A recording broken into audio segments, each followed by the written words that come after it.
बहुत जल्दी दिल्ली में भी चुनावों का बिगुल बजने वाला है। यूपी की तरह दिल्ली में भी नगर निगम के चुनाव होने हैं। कार्यकाल समाप्त हो चुका है, लेकिन समय बहुत लग गया क्योंकि दिल्ली में शीला दीक्षित सरकार ने तीन फाड़ करके नगर निगमों को दक्षिणी, उत्तरी और पूर्वी नगर निगम में बांट दिया था।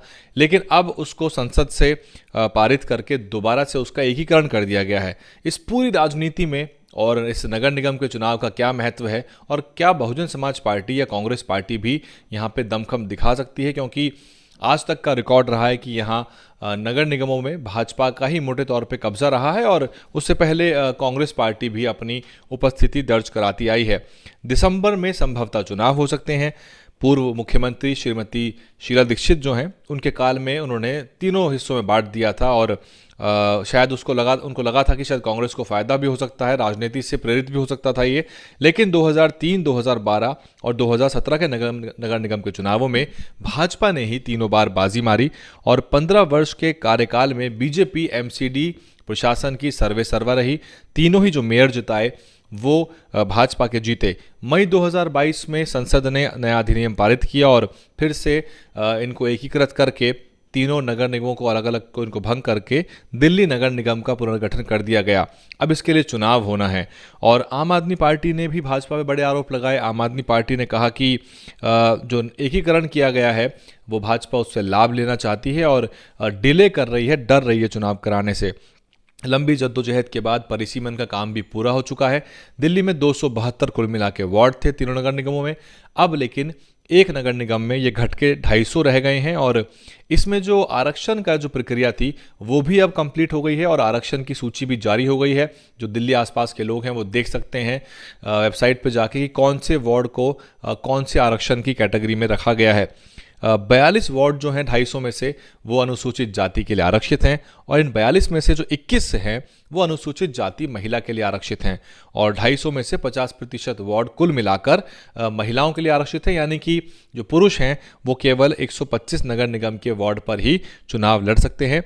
दिल्ली में अटकलों का दौर जारी है और संभावना ये भी है कि हिमाचल के आसपास ये चुनाव संपन्न हो जाएं।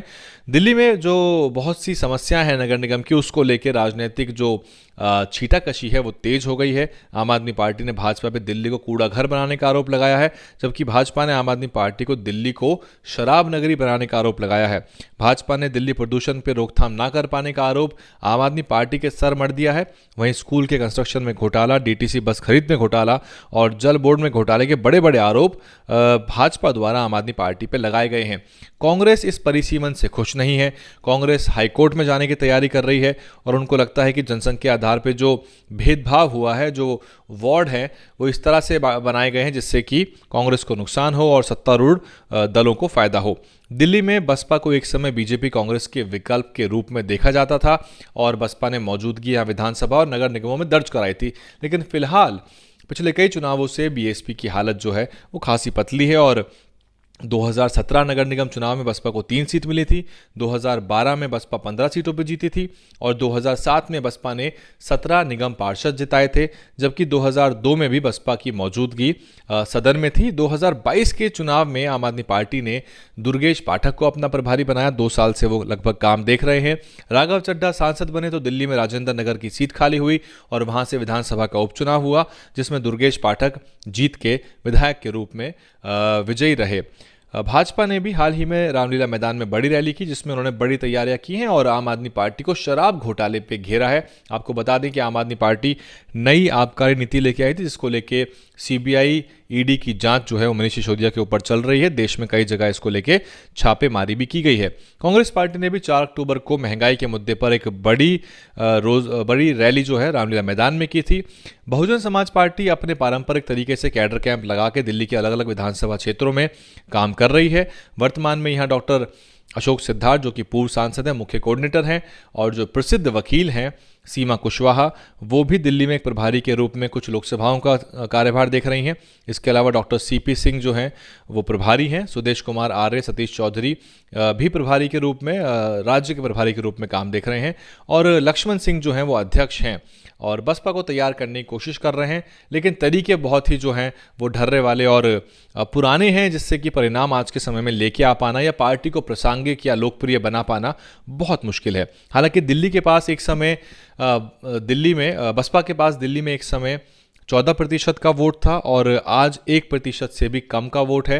पिछले विधानसभा चुनाव में 0.70 का आसपास वोट मिला, 60-70 हज़ार के आसपास पूरी दिल्ली में बसपा को वोट मिला, यानी कि सारा वोट जोड़ भी दें 70 सीटों का, तब भी एक सीट बसपा यहाँ नहीं जीत सकती। बसपा को अपने चुनावी प्रबंधन पे काम करना हो, क्योंकि यहाँ पे उनके सामने राजनीति का जो दैत्य है आज की तारीख में, जिसको मीडिया का पूरा सपोर्ट है और जो पूरी जो नागपुर की जो आपसी बंदरबाट है राजनीति की, उसका ही एक पहलू है आम आदमी पार्टी। और विधानसभा स्तर पे बसपा को पदयात्रा या कुछ ऐसी लोकप्रिय चीज़ें करके उपेक्षित वर्ग को जोड़ना होगा। प्रिंट, इलेक्ट्रॉनिक मीडिया और बहुजन मीडिया की तरफ ध्यान में रखकर नीतिगत फैसले बनाने होंगे, लेकिन फिलहाल तो इन सब मुद्दों पर जो गतिविधियां हैं वो शून्य हैं और शून्य गतिविधि का परिणाम शून्य आता है, ये आपको मालूम है।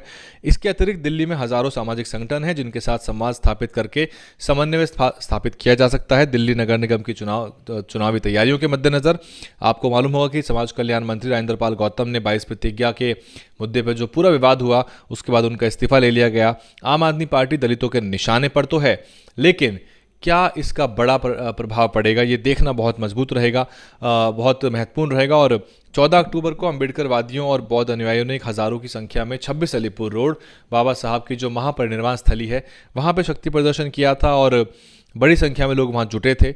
दिल्ली में नगर निगम चुनावों के लिए अब प्रत्याशियों के फाइनल करने की जो गतिविधियां हैं वो तेज़ हो गई हैं। दीवार पोस्टरों से पटी जा रही हैं और सभी राजनीतिक दल जो हैं वो अपना जनसंपर्क बढ़ा रहे हैं। सर्वे का जो काम है दिल्ली में वो शुरू हो चुका है। कांग्रेस, भाजपा, आम आदमी पार्टी कार्यालय में जो भीड़ है वो बढ़ चुकी है। संभावित प्रत्याशी जो है वो अपना शक्ति प्रदर्शन कर रहे हैं, वो दिखा रहे हैं कि वो कितने दमखम रखते हैं। मुकाबला सीधे तौर पे दिल्ली नगर निगम की बात करें तो बीजेपी आम आदमी पार्टी में दिख रहा है, लेकिन कांग्रेस को यहां अप्रत्याशित परिणामों की उम्मीद है। कांग्रेस एक डार्क हॉर्स के रूप में जरूर नजर आ रही है, लेकिन पिछले विधानसभा चुनाव में कांग्रेस प्रत्याशियों ने बहुत स्ट्रगल किया था। बात करें तो ऐसी दर्जनों विधानसभाएं हैं दिल्ली में जहां कांग्रेस प्रत्याशी को 1,500-2 हज़ार वोट मिला, जबकि आम आदमी पार्टी के प्रत्याशी लाख लाख वोट लेके जीत रहे थे। और ये वही सीटें हैं जहां कभी कांग्रेस का दबदबा रहा करता था। बीएसपी भी अगर कुछ सक्रिय होना चाहती है, जीतना चाहती है, तो प्रत्याशियों पर निर्भर ना रह के उनको बड़े जन आंदोलन करने होंगे। Social media, print media, electronic media में बड़े कैंपेन चलाने होंगे और ऐसी गतिविधियां करनी होंगी जो मीडिया के लिए फ्रेंडली हैं, जो मीडिया फ्रेंडली गतिविधियां हैं, जो कि न्यूज़ आसानी से बनती हैं, जो सुर्खियां बनती हैं, ऐसी गतिविधियां करनी होंगी और तभी बसपा यहाँ अपना पुराना इतिहास दोहरा सकती है। तो ये पूरे नगर निगम की तस्वीर मैंने आपको बता दी है। 250 सीटों के लिए चुनाव होगा, आरक्षित सीटों की सूची आ चुकी है और अब एक मेयर बनेगा दिल्ली में। अब क्योंकि पूरे नगर निगम का एकीकरण हो गया है तो इसका ज़्यादा इम्पैक्ट पड़ेगा विधानसभा चुनावों में, क्योंकि पहले तो संभावना ये भी थी कि अलग अलग नगर निगमों में अलग अलग पार्टी का कब्जा हो जाता, लेकिन वहाँ हमेशा भाजपा का ही कब्जा रहा। आम आदमी पार्टी जो है वो बीजेपी को कटघरे में खड़ा करके कोशिश में है कि उनकी मुसीबतें आसान हो जाएं और दिल्ली पे वो एक छत्र राज कर पाएं।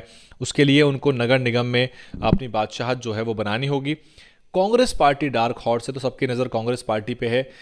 एक चुनाव भी हुआ था, एक सीट का एक उपचुनाव हुआ था पिछले ही साल की बात है, जहां पे कांग्रेस पार्टी ने अप्रत्याशित परिणाम दिखाया था। वहां आम आदमी पार्टी हार गई थी। वो मुस्लिम बाहुल्य वार्ड था। वो उस वार्ड में कांग्रेस पार्टी ने ज़बरदस्त वोट लिया और वहां भाजपा और आम आदमी पार्टी दूसरे तीसरे नंबर की पार्टी बन गई। तो बहुत सारे मुद्दे हैं, सीए एनआरसी से लेके ये सारे मुद्दे हैं जिस पर दलित मुस्लिम समाज जो है वो आम आदमी पार्टी को गौर से देख रहा है, पर लेकिन अभी तक वोट भी दे रहा है। पर क्या ये वोट आम आदमी पार्टी को आगे भी मिलेगा, ये देखना बहुत रोचक रहेगा। इस पूरे विश्लेषण पे और नगर निगम चुनाव में क्या कुछ हो सकता है, इस पर आप कमेंट करके बताइए। दिल्ली का नगर निगम चुनाव जो होता है उस पर मीडिया की नज़र बनी रहती है। आप देख रहे थे DNN हिंदी, मैं हूं वैभव कुमार। DNN हिंदी को सब्सक्राइब करने के लिए दबाएं लाल रंग का सब्सक्राइब बटन और घंटी का बटन दबाकर ऑल नोटिफिकेशंस पर क्लिक करें। चैनल को जिंदा रखने के लिए नीले रंग का ज्वाइन बटन दबाकर चैनल को आर्थिक सहयोग करें।